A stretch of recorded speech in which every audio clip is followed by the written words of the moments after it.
Bienvenidos, bienvenidas a esta nueva emisión, nuestra nueva entrevista en nuestra América para profundizar sobre las problemáticas centrales de Colombia, América Latina, del continente. Hoy vamos a trabajar un tema muy cercano y hace poco en Colombia se dio un peldaño más, un avance más en el proceso de aprobación del Acuerdo de Escazú, en un país donde los líderes ambientales desafortunadamente recibimos noticias permanentes de su persecución y asesinato. Esta noticia ha traído cierta alegría en sectores, pero también ciertos odios y resquemores en otros sectores. Hoy vamos a tratar de entender un poco más este asunto, sus bondades, pero también sus limitaciones. Tratar de acercarnos de manera crítica a este acuerdo y a estas posibilidades que nos brinda. Y para eso le agradecemos que nos haya aceptado la invitación Diana Milena, eh, quien es docente investigadora de la Universidad del Bosque y también docente de la Universidad Nacional y defensora de derechos humanos, derechos ambientales. Diana, muchas gracias por aceptar la invitación y bienvenida. Muchas gracias a ustedes por haberme invitado. Bien, vamos a iniciar. ¿Qué fue lo que ocurrió en términos de avance y en términos también de, bueno, hay una suerte de expectativa frente a lo que debiera ser en el país el abordaje frente al tema ambiental y al tema de la defensa de los derechos ambientales? ¿Qué tanto se gana con Escazú o qué tanto no se gana con el avance del acuerdo de Escazú? Bueno, pues me gustaría, pues para las personas que no conocen mucho sobre el tema, pensar primero como más o menos de qué se trata el acuerdo. Esto es desde hace mucho tiempo en las conferencias mundiales sobre medio ambiente se viene insistiendo en la necesidad de que se garanticen derechos de participación fundamentalmente de la sociedad civil en temas ambientales susceptibles de afectar pues sus entornos, ¿no? Entonces, uno de estos instrumentos que se generó después de una conferencia mundial medioambiental fue la conferencia de Río. Y la de Río emitió un documento de principios, ¿no? La conferencia de Río. Y el principio 10 habla de la necesidad de que los estados reconozcan el acceso a la información, el acceso a la participación en la justicia en asuntos ambientales. Esto fue una tarea que quedó desde el año 2012. Entonces se inició una línea, digamos, de discusiones y de debates para adoptar un instrumento regional. En Europa ya se había adoptado hace varios años, que es el convenio Aarhus. Pero cuando digo regionales, para América Latina no existía un documento ambiental que materializara ese principio, ¿no? Y entonces se iniciaron los debates en América Latina y se terminó construyendo un instrumento, que es el acuerdo que finalmente se suscribió en Escazú. Requería de un número de suscripciones de países latinoamericanos. Se logró hace un par de años esa ratificación y entonces empieza el debate en Colombia sobre el tema de la ratificación o no de ese instrumento. Inicialmente el actual presidente Duque había dicho que iba a suscribirlo. Sin embargo, hubo un retraso importante en la gestión, digamos, de esta ratificación en el Congreso Nacional, fundamentalmente por una oposición férrea de los partidos, digamos, dominantes en ese momento en el Congreso, que hacía una crítica muy fuerte a Escazú diciendo: Escazú abre la puerta a que haya una intervención sobre las decisiones soberanas de Colombia en relación a los recursos naturales. Entonces se dijo, esto abre las puertas a que haya una observación internacional, o más bien que haya una indiscusión internacional en esos asuntos ligados al desarrollo, y por lo tanto pues eso se estancó allí la discusión por ese lado, ¿no? Pero mientras tanto también había una campaña de organizaciones de la sociedad civil y de varios parlamentarios, sobre todo de izquierda, que han promocionado ese acuerdo como el instrumento absolutamente necesario para que los derechos ambientales en Colombia pues, sean posibles y haya un mayor nivel de protección. Finalmente lo que ocurrió es que en ese momento las leyes en Colombia requieren de 4 debates, ya el acuerdo está en el tercer debate. Y entonces se ha generado una polémica pues por estas resistencias absolutas donde dicen incluso se llega a decir este es el principio del fin de la economía en Colombia, ¿no? Y otros que dicen no, este es el comienzo de una mejor actuación del Estado colombiano en la defensa de los ecosistemas. Entonces, estamos en este momento en ese debate, pues ya a mitad de camino de que eso se pudiera convertir entonces en un acuerdo ratificado y pues está la polémica pues a la orden, ¿no? Eso es Bien, lo que Diana, pasa en hay este algo momento. que es claro, y es que, bueno, el informe del IPCC, del panel intergubernamental, y los diversos informes de muchos organismos de, bueno, de investigación, centros de investigación y organismos internacionales, advierten sobre una catástrofe que ya no es evitable. Lo que hay que hacer es minimizar los efectos de la catástrofe. Por tanto, uno dice, bueno, sí, son necesarios medidas y acuerdos. Escazú puede ser un avance, pero pareciera ser que también tiene unas limitantes. Eh, Primero, ratificar pues, que sí se requieren herramientas e instrumentos pues, para la protección del planeta, etcétera. Pero que también tenemos que cuestionar las maneras como producimos la economía, etcétera. Y pudiésemos entrar, si te parece, en Escazú, hasta dónde avanza y Escazú, qué le falta, dónde quedarían hacer una reflexión crítica frente al acuerdo, sobre el entendido que necesitamos unos acuerdos para poder hacer frente a esta debacle. Estamos de acuerdo, es decir, yo creo que todos los ejercicios en los cuales se ha intentado hacer o construir un pacto mundial para disminuir el número de actividades lesivas del medio ambiente, particularmente alrededor del tema de cambio climático, pues son muy significativas respecto de la necesidad que hay de empezar a tomar políticas serias y radicales, absolutamente radicales, para poder detener estos impactos negativos de lo que está ocurriendo, digamos, en el medio ambiente, en razón a lo que tú dices, producción y consumo, etcétera. Entonces, sí, o sea, lo primero es decir que yo estoy de acuerdo en que sin duda alguna se necesitan salvaguardas mucho más radicales, digamos, para proteger el medio ambiente y sin duda alguna las comunidades que dependen de este ambiente, ¿no? Y de todos nosotros, los seres humanos. La pregunta es si las leyes y en particular un acuerdo como este pues tiene la capacidad de influir significativamente en esta cuestión. Entonces yo creo que algo bueno de Escazú es que ha abierto el debate, ¿no? El debate sobre la necesidad de tomar decisiones mucho más radicales para que se puedan proteger los ecosistemas. Y que ese debate está muy ligado a cuál es el rol de la sociedad civil. Aquí hay que entender que todos los temas del medio ambiente siempre se han entendido históricamente como una cuestión de Estado. Son los estados los que toman las decisiones sobre el medio ambiente porque son los estados los que ejercen soberanía sobre los recursos naturales. Eso quiere decir el gobierno, o sea, el Estado representado por un gobierno y elegido por sus ciudadanos, ¿no?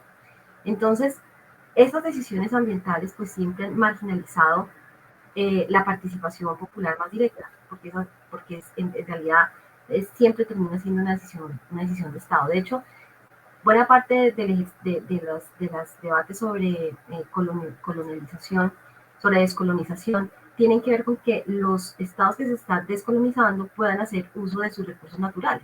Y por eso yo creo que eso tiene mucho que ver en que sean justamente los países del tercer mundo los que explotan de una manera más intensiva y mucho más agresiva sus propios recursos, ¿no? Entendiendo son míos y yo sí alcanzar un progreso haciendo esto, pero haciendo esto para el bien de la nación, ¿no? Entonces hay, digamos que esa idea allí. Y ciertamente me parece que Escazú pone la agenda ambiental y la agenda, digamos, de normativa ambiental la pone en un lugar muy privilegiado en la agenda en general de los movimientos. Pero que llame la atención, digamos, sobre estos asuntos, no significa que el instrumento en sí mismo tenga la capacidad de influir de forma rápida y significativa en lo que se pretende, digamos, incidir. Este acuerdo solamente incide en un grupo de derechos, que es lo que de derechos ambientales, que son los que se denominan derechos procedimentales.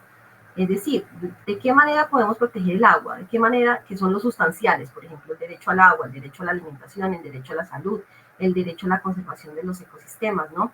Entonces, ¿de qué manera se pueden proteger esos derechos sustanciales? Pues a través de los procedimentales, es decir, a través de esos derechos que le permiten a la gente estar informado sobre las decisiones que se van a tomar frente al medio ambiente, frente a los alcances de determinadas actividades de cara a los ecosistemas, de que pueda participar y tener algún nivel de influencia en la decisión que se va a tomar, y que si no se toma en cuenta en su punto de vista, que por ejemplo pueda recurrir ante la Administración de Justicia. Entonces uno dice, esto es algo muy importante y eso es algo muy bueno, y sobre todo si hay una cláusula que dice que se reconoce a las personas defensoras de derechos humanos. Entonces uno dice, sí, sin duda alguna, eso es algo importante, pero no es nada novedoso, no es en absoluto novedoso. Este es un instrumento además que viene de un organismo que trabaja en la arena del desarrollo, es decir, fue apoyado por la CEPAL. Entonces es un instrumento ambiental del ámbito del desarrollo, no es un instrumento del ámbito de los derechos humanos. Y eso también marca una diferencia importante en este documento. Entonces, si uno se pone a ver el contenido general de Escazú, uno encuentra que hay varios problemas, ¿no? Un primer tema tiene que ver, bueno, yo creo que Escazú tiene dos elementos que son, que ni fu ni fa, o sea, que no cambian el estado de cosas. Tiene previsiones potencialmente regresivas y tiene cláusulas absolutamente regresivas en cuanto a derechos humanos. Entonces, donde Escazú no tiene ningún tipo de impacto y no genera nada nuevo en realidad, es en el asunto de participación y en el asunto de defensores de derechos humanos. Entonces, en participación, fundamentalmente lo que dice el acuerdo es que los países deben garantizar conforme a su propia normativa la participación de las personas. Esto es problemático en países en los cuales, que en la mayoría de nuestros países donde la gente no puede tomar decisiones ambientales, por ejemplo, en Ecuador solamente se acepta la participación de las comunidades si su opinión es técnica y económicamente viable. Y por supuesto nunca se tiene en cuenta su opinión porque la gente no quiere que hayan explotaciones. Entonces automáticamente el Estado le dice, bueno, su postura es económicamente inviable, por lo tanto no tengo en cuenta su perspectiva. Colombia hizo una enorme regresividad de la mano del criterio de la Corte Constitucional cuando le quitó la posibilidad a los ciudadanos de que tomaran decisiones locales en relación a minería a través de las consultas populares. Entonces, lo que dice Escazú es, cada país pues determine de qué manera va a ser la participación. Eso no cambia el escenario y no va a permitir que entonces se revivan las consultas populares. No, eso no va a pasar. Entonces, nada cambia en materia de participación. Nada cambia tampoco en términos de personas defensoras de derechos humanos, porque las personas defensoras de derechos humanos, sobre todo los defensores de derechos humanos ambientales, ya habían sido reconocidos como un grupo o un grupo poblacional especial dentro de los defensores de derechos humanos en los estándares internacionales sobre personas defensoras de derechos humanos. Y de hecho ya hay varios estándares producidos en Naciones Unidas y en el sistema interamericano. De hecho, Colombia es uno de los países que tiene que tiene el mayor presupuesto y la política y las instituciones, digamos, más organizadas para proteger a personas defensoras de derechos humanos. Está la Unidad Nacional de Protección, semanalmente se invierten más de $600,000 en la protección de los defensores, etcétera. O sea, Colombia ya tiene todo un esquema montado para proteger a defensores al lado de Brasil, al lado de Honduras, al lado de Guatemala, y sin embargo los defensores siguen siendo amenazados y sin embargo los defensores siguen siendo asesinados. Entonces Colombia no puede hacer un esfuerzo adicional en la protección de las personas defensoras porque ya llegó al tope máximo de lo que serían las medidas de reacción o las medidas de barrera físicas. donde tendría que avanzar el país es en la decisión de evitar intervenir territorios.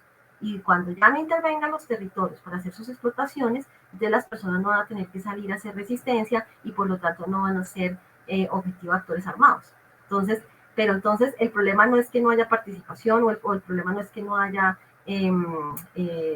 sistemas para proteger a los defensores. El problema es que la lógica y la política de explotar y de abrir huecos donde haya de dónde sacar es la que pone en riesgo a la gente. Entonces, por ejemplo, en esos dos elementos, defensores y participación, nada cambia. Donde habría potencialmente problemas y riesgos para la sociedad civil con este acuerdo es en la cláusula en la cual se empieza a hablar de una justicia especializada ambiental. Entonces, yo creo que aquí eso es potencialmente regresivo porque uno debería ver, por ejemplo, la experiencia del caso chileno. Ellos en Chile ya desarrollaron una jurisdicción especial ambiental. ¿Y eso qué implica? Pues que, por ejemplo, por dar un ejemplo, los jueces o los tribunales, los jueces sí, los tribunales son mixtos y entonces tienen abogados y tienen, por ejemplo, ingenieros, ¿no? Ingenieros sanitarios, ingenieros forestales, etcétera. Entonces, usted imagínese como abogado o como comunidad intentando lograr un aspecto probatorio técnico ante un juez que es un técnico, que no es un abogado, sino que es un técnico en un saber determinado que además está ligado a una matriz de conocimiento y de gestión de los recursos muy particular. Entonces, si ahora es difícil que uno pueda encontrar material probatorio, que uno encuentre un nexo causal entre una acción realizada por una empresa y un daño o un impacto ambiental en derechos humanos, pues imagínese usted tener que hacer eso frente a un organismo especializado que va a ser absolutamente técnico. Entonces, en Chile han habido algunos avances, la gente está peleando en los tribunales, pero también con colegas con los que he tenido la oportunidad de hablar, ellos dicen es muy difícil y en realidad nosotros hubiéramos preferido que estos temas se manejen en un lugar que es más natural para abordar esos temas y es en los tribunales de derechos humanos. Y de hecho, justo cuando se estaban dando estas discusiones sobre Escazú, por ejemplo, se ganó un caso que a mí me parece que es emblemático para toda América Latina, el caso Miguel Portillo contra Paraguay en el Comité de Derechos Humanos. Ese es un caso de fumigaciones de cultivos de soya con productos químicos que enfermaron a toda una población y generaron incluso la muerte de uno de los campesinos que fue fumigado, ¿no? que recibió estas aspersiones. Y esta persona murió. Entonces el caso llega al Comité de Derechos Humanos reivindicando el derecho a la vida, el derecho a la integridad personal y el derecho a la familia. ¿Y cómo se defiende Paraguay? Pues Paraguay se defiende como se defienden todos los países latinoamericanos cuando se está hablando de esos temas ambientales. Dice, mire, en primer lugar, no hay prueba de que esos elementos químicos hayan matado al señor, ¿no? Segundo, nunca se generó la prueba porque nosotros no tenemos cómo hacer estos estudios de nexo causal allí. Tercero, hemos hecho algunas cosas y hemos variado algunas políticas, hacemos algún tipo de vigilancia sobre los aspersores, etcétera, etcétera, y además no existe un derecho al medio ambiente, por lo tanto usted no me puede condenar internacionalmente por esto. Lo muy revolucionario de este dictamen que emitió el Comité de Derechos Humanos es que le dijo a Paraguay, un momento, usted es el Estado y usted es el que tenía la obligación de generar la prueba que iba a determinar cuál era el nivel de afectación de estas personas sometidas a estas aspersiones con productos químicos. No lo hizo, usted es responsable internacionalmente por esa cuestión. Usted es responsable además por tener una política débil en materia de derechos humanos ambientales. Y usted también es muy responsable, pues porque usted lo que está haciendo es generando una actividad absolutamente peligrosa al rociar con elementos químicos a poblaciones que, pues evidentemente se pueden enfermar y eso supone que existe una violación a dos derechos fundamentales que son el derecho a la vida y a la integridad personal. Y entonces condenan a Paraguay. Entonces ya se venían logrando ese tipo de logros a nivel internacional muy importantes, ¿no? Como el caso Portillo y habrían otros, pero por tiempo no los podría mencionar. En el caso Lanca Jonat versus Argentina en el sistema interamericano, incluso se logró que la Corte Interamericana encontrara que una suerte de colonización que se hizo sobre una territorio indígena donde se metió ganado, alumbrados, etcétera, hasta puentes internacionales, pues que todas esas fueron acciones que acabaron gravemente con el medio ambiente y se ordenó pues la expulsión, digamos, de todos estos elementos y de los que llaman allá los criollos, ¿no? Entonces, se venían logrando declaraciones y fallos donde se reconocía la responsabilidad internacional de los estados por violación de derechos humanos ambientales. Y en ese contexto sale Escazú. Y entonces todo el mundo se enamora y se engolosina con Escazú y dice, con Escazú sí vamos a lograr esto y esto, cuando en realidad, en el aspecto de la justicia, que es en donde iba, en realidad allí, si usted lo ponen en un tribunal técnico ambiental, muy seguramente no va a tener la posibilidad de discutir ese tema donde se tiene que discutir, y es en tribunales constitucionales, porque esto es un asunto, no es un asunto netamente ambiental, es un asunto de derechos humanos, o sea, no se pueden dividir los asuntos ambientales de los derechos humanos. Entonces allí potencialmente unos tribunales especializados pueden ser muy nocivos en el país, por ejemplo, ¿no? Y donde sí es absolutamente regresivo el texto este. Bueno, el segundo elemento donde es potencialmente regresivo, bueno, pues que más bien es absolutamente regresivo, pero bueno, es en el modelo que se establece en Escazú. El modelo es que va a haber reuniones de las partes, es decir, que los estados se van a tener que reunir periódicamente para determinar cuáles son los pasos a seguir, cómo se determinarán la satisfacción de estos derechos en toda América Latina, etc. Ese es exactamente el mismo modelo que tiene el convenio de diversidad biológica, ¿no? Que es la famosa conferencia de las partes, se reúnen cada tanto, hacen discusiones, aquí sí van a poder participar las organizaciones de la sociedad civil, entonces van a poder haber diálogos, se van a revisar documentos, se van a tomar resoluciones, y así va a pasar año con año, con año, con año, con año. Desde mi experiencia, digamos, en la negociación de instrumentos internacionales de derechos humanos, y desde, digamos, la observación que he podido hacer sobre cuál es el impacto, yo sí creo que, claro, la sociedad civil hace enormes esfuerzos para poder incidir en esos escenarios internacionales. Pero entonces, lo que uno puede lograr en un escenario de debate entre gobiernos, ¿no? Es mínimo. Entonces, al final, van muchas organizaciones de la sociedad civil, se reúnen, logran que metan una palabrita, una frase, o alguna cosa en uno de los instrumentos y dicen, gran logro, logramos que metieran esto y esto y lo otro. Pero el grueso de las decisiones sigue siendo de los estados, y resulta que los estados no son ambientalistas. O sea, los estados latinoamericanos no, y los gobiernos latinoamericanos, sea de izquierda o sea de derecha, no son ambientalistas. Yo creo que es una mentira considerar que porque se es un gobierno de derecha se explota más, y que porque es de izquierda se explota menos. Todos se explotan por igual.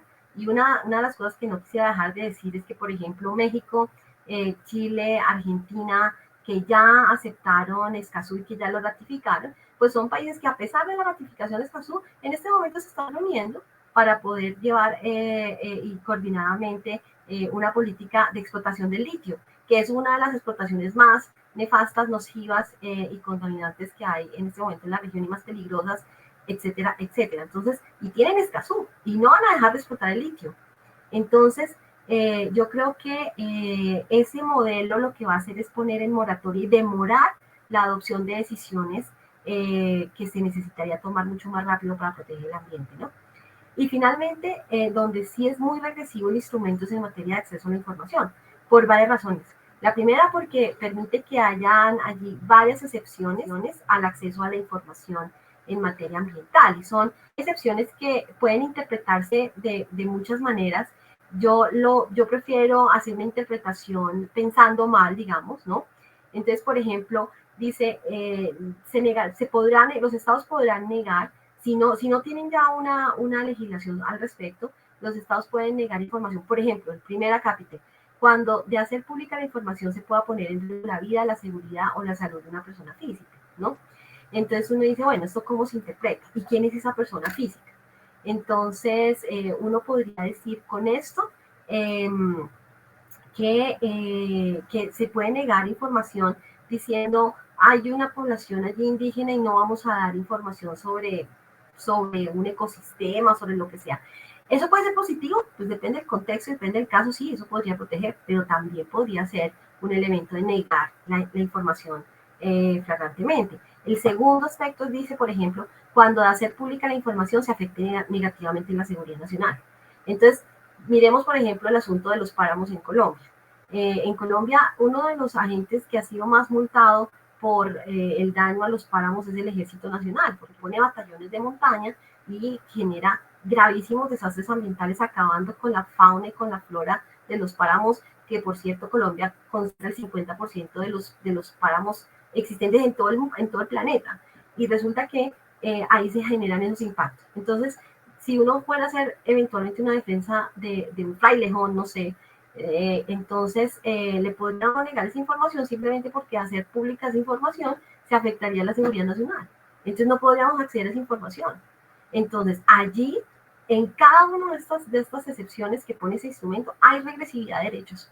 Y es tan grave la cuestión que a la Comisión Interamericana de Derechos Humanos, yo creo que fue muy diplomática y no, nunca se ha manifestado en contra del Acuerdo de Escazú, pero le tocó sacar una guía donde especifica sus estándares sobre acceso a la información en materia ambiental. Yo creo que un poco previendo que eventualmente haya una interpretación regresiva con base en Escazú. Entonces, a ellos les tocó decir, recordemos que el acceso a la información en materia ambiental es de transparencia activa, de máxima difusión, de que solamente se puede negar la información en muy específicos casos, etc. Entonces, por ejemplo, en información es regresivo ese instrumento. Bueno, eso me parece que es en cuanto, digamos, al contenido. Y eso, o sea, es lo peligroso respecto a lo que hay en el texto. Pero hay otras cosas que además se dejaron de decir. Este instrumento, por ejemplo, no hace ninguna mención diferencial a pueblos indígenas, a población afrodescendiente, a campesinos. O sea, ya teníamos una declaración de Naciones Unidas que reconoce derechos a los campesinos. Y resulta que aquí se les olvidó que existían los campesinos, que existían los indígenas, que existían los afrodescendientes, y que son entendidos en el derecho internacional como comunidades tribales que tienen derechos territoriales. No hablaron, por ejemplo, de la responsabilidad sobre empresas y derechos humanos. ¿Quiénes son los que tienen más responsabilidad sobre los derechos humanos ambientales? Los actores privados, las empresas. Y resulta que ese instrumento no se le ocurrió poner en ningún lado ni hablar sobre los principios sobre empresas y derechos humanos y el principio de debida diligencia que deberían tener esos actores privados aquí. Entonces, ¿eso qué muestra? Todos estos elementos que muestran, pues muestran algo que me parece que es importante reconocer, y es que una cosa es que usted tenga un instrumento de derechos humanos con el cual pueda pelear derechos humanos ambientales, como el Pacto de Derechos Económicos, Sociales y Culturales, la Convención Americana de Derechos Humanos. Una cosa es que usted tenga esos instrumentos, y otra cosa es que usted tenga instrumentos medioambientales y de desarrollo. Un instrumento de medio ambiente y de desarrollo generalmente tiene la característica de que está formulado para legitimar la intervención en los territorios y garantizar y viabilizar el desarrollo. Entonces, con Escazú, ¿qué es lo que se termina haciendo? Pues si los reclamos de las personas es, oigan, no nos informan lo que pasa y el proyecto que va a llegar acá, oigan, nosotros opinamos que no se ponga ese proyecto y aún así ustedes lo pusieron. Oiga, yo puse una demanda hace 20 años y no se resuelve esa demanda, y primero se resolvió la demanda de la empresa a su favor antes que la mía, ¿no? Que es lo que es el drama en toda América Latina. Entonces, yo creo que lo que se intentó hacer aquí en el fondo, yo creo que ideológicamente en el fondo lo que subsiste a todo esto es como decir, bueno, si hay tanto descontento alrededor de los procedimientos que permiten al final la explotación de los recursos, les vamos a dar un instrumento pues para que se entretengan con él. Y entonces, ¿qué va a pasar cuando la gente sí tenga información sobre una explotación ambiental completa? Pero, y dice a esa explotación, no queremos, de todas maneras no queremos, ¿sí? No queremos esa minera, no queremos esa petrolera, lo que sea.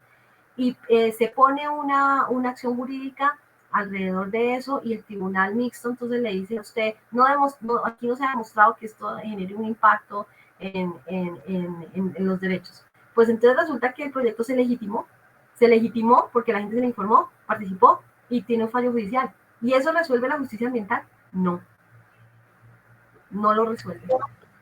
Entonces, yo creo que esas son las enormes limitaciones de Pues Diana, es una información muy amplia y nos pone en tensión, porque, bueno, las discusiones en Colombia van por otro nivel, es decir, los que no están de acuerdo con Escazú porque creen que va a detener el desarrollo, o bueno, habría que mirar ellos qué entienden por desarrollo, el tema de la ganadería, el extractivismo, no sé si seguimos con la reprimarización de la economía.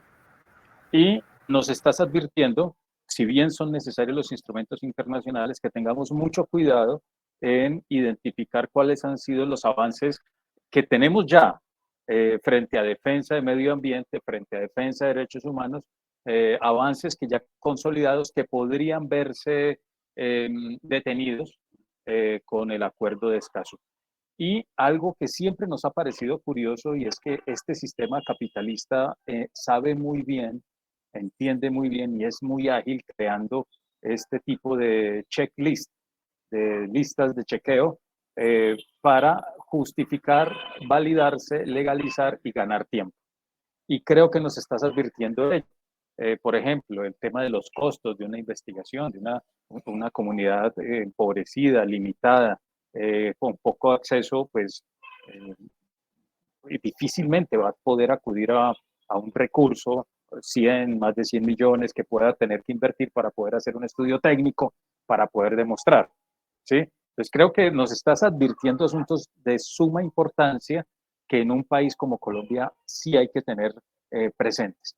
Y también hay otro asunto que creo que es de más estructural y es no ataca la estructura económica, no ataca el modelo, no ataca las lógicas de mercado, no ataca esa lógica mercantilista y devoradora de la naturaleza.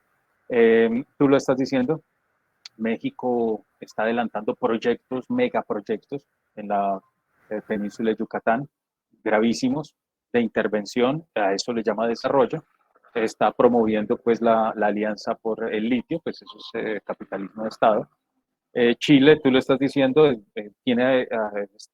ya aprobó el acuerdo, pero ¿qué pasa con las comunidades mapuche? Que incluso tenemos muchas dudas frente a si se aprueba o no. Ahora viene la nueva constitución, que hasta ahora van a reconocer un país pluricultural hasta estas alturas de la vida. Y el reconocimiento de los sujetos, ¿cierto? El tema de los campesinos. Bien, ¿qué perspectivas nos quedarían ya con este panorama? Porque creo que vamos a necesitar más programas, pero ya en este que nos está cerrando el tiempo, la descripción que nos haces, ¿cuáles serían como las advertencias? ¿Cuáles serían como los llamados? ¿O cuáles serían las recomendaciones? La primera recomendación es que hay que leer el acuerdo. Yo creo que los que están en contra del acuerdo no lo han leído y los que están a favor tampoco lo han leído. ¿Qué pasó? Lo que hubo fue un posicionamiento ideológico a favor y en contra del acuerdo. En Colombia, creo que recientemente se vio las imágenes, ¿no? O sea, así como una alarma absoluta diciendo, este es el inicio del fin, ¿no? Se va a acabar el país, ¿no? Y eso ni siquiera yo creo que ha sido el evento más crítico o dramático frente a Escazú. En Paraguay, uno de los obispos, el obispo de Paraguay, dijo que si se aprobaba el acuerdo de Escazú, eso iba a generar que se empoderara la ideología de género y eso iba a llevar a que se llegara a despoblar el planeta, ¿no? O sea, si hablamos de argumentos absolutamente exagerados y descabellados, yo creo que el premio número 1 se lo lleva este obispo en Paraguay, que tuvo además la influencia incluso para que definitivamente no se ratificara ya eso. Es un tema cerrado, eso nunca va a ocurrir, creo yo, que se vaya a firmar Escazú. Entonces, hay un problema y es que los que odian Escazú lo que están diciendo fundamentalmente es, este es el acabose y va a haber intervención y va a haber de todo, entonces no hay que aprobarlo. Creo que en la base, digamos, de la crítica, esta gente lo que está diciendo es, la gente no tiene derechos a tener derechos humanos ambientales. O sea, en el fondo lo que se está haciendo es eso, es desconocer esa matriz de derechos y es esa reversión de derechos que estamos viendo, no solamente en el ámbito de los derechos sexuales y reproductivos de las mujeres, sino en todos los ámbitos. O sea, estamos en un momento de regresividad de los derechos humanos en el mundo. Entonces yo creo que esas críticas son una expresión más de esa regresividad, que no tienen, pero, o sea, son descabelladas, pero están orientadas a eso. Y los que están a favor, entonces muchas veces yo creo que lo que la perspectiva instrumental que ha empezado acá es decir, bueno, si no le gusta a estos que son los malos, que son los ganaderos, que son los ricachones, que son los que se han robado el país, que son los que tienen sus proyectos, que son los que, entonces si no les gusta a ellos, a mí sí me gusta, a nosotros sí nos tiene que gustar. Entonces, a favor o en contra, simplemente nadie ha leído el instrumento realmente los alcances que tiene, ¿no? Entonces creo que ese es un primer elemento a tener en cuenta. Hay que leer el instrumento. ¿Para qué? Para no sobreestimarlo y para no subestimarlo. Es decir, hay que darle una justa medida a ese instrumento. No creo que se logre un cambio estructural, no es cierto. Y creo que el ejemplo que tú diste de Chile me parece fundamental. Sube el presidente y a los pocos días declara un estado de excepción en la Araucanía. Y yo sí quiero decir que yo que estuve en esa zona, porque fui observador internacional, en un caso contra los mapuche, que ya hay una sentencia de la Corte Interamericana que dice que el estatuto antiterrorista se ha aplicado desproporcionadamente y discriminatoriamente contra los mapuches. Y el nuevo presidente lo que hace es militarizar de nuevo la zona, y hay que tener en cuenta que la lucha por los mapuches es una lucha territorial y por los derechos de la madre tierra. Entonces, no va a cambiar nada. O sea, si esto se apruebe o no se apruebe, no cambia nada, no cambia nada. ¿Qué es lo que sí tiene que cambiar? Pues lo que sí tiene que cambiar y lo que sí deberíamos apostarle, al menos desde Colombia, es a que no haya más regresividad de los logros alcanzados en materia de derechos humanos ambientales, secundados por esta Corte Constitucional que también es regresiva. Hay que seguirle peleando a los temas ambientales, pero no autónomamente como si fuera una cosa aparte de los derechos humanos. Los derechos humanos ambientales, el derecho al agua, el derecho a tener las semillas e intercambiarlas, el derecho a sembrar donde uno pueda y quiera, el derecho a oponerse a una política de extracción. Esos son los derechos que hay que seguir defendiendo con todo, mejor dicho, en el mundo de los derechos humanos. Es lo que tenemos que seguir peleando. Escazú es una entretención y estamos perdiendo tiempo. Para debatir las cosas. Me quedo con esa frase para ir cerrando. Es posible que por no leer adecuadamente y no tener una mirada crítica y tal vez responder al momento de manera binaria, estar a favor o en contra, estamos perdiendo oportunidades valiosas. Es decir, tenemos que reconocer cuáles son nuestros avances. Con Escazú o sin Escazú, las luchas populares, étnicas continúan, y las luchas por la defensa de la semilla, por la defensa de la producción y la autonomía alimentaria. Creo que todo eso continúa. Y lo que estás advirtiendo es, si no tenemos una postura crítica, no se trata de un instrumento más dentro del universo de instrumentos que tiene ratificados Colombia, es un asunto de sentido, un asunto político, un asunto ético, un asunto de mucho más fondo. Entonces, creo que el llamado es ese, a no detener las luchas desde las organizaciones sociales, seguir avanzando porque el modelo extractivo continúa, la situación global, el tema de Ucrania, la crisis energética en Europa han hecho que regresemos nuevamente, por ejemplo, a la dependencia del carbón. Colombia nuevamente va a abrir para poder ganar dinero con Escazú o sin Escazú.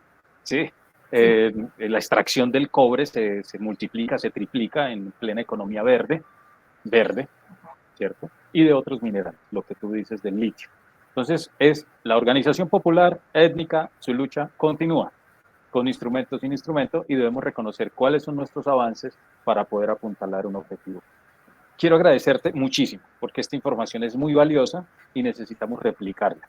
Y invitarte a otros espacios porque van a quedar preguntas de toda la información que se desarrolló en este programa para profundizar sobre ejes específicos y seguir entonces en esta lucha. Es una lucha latinoamericana, es una lucha regional.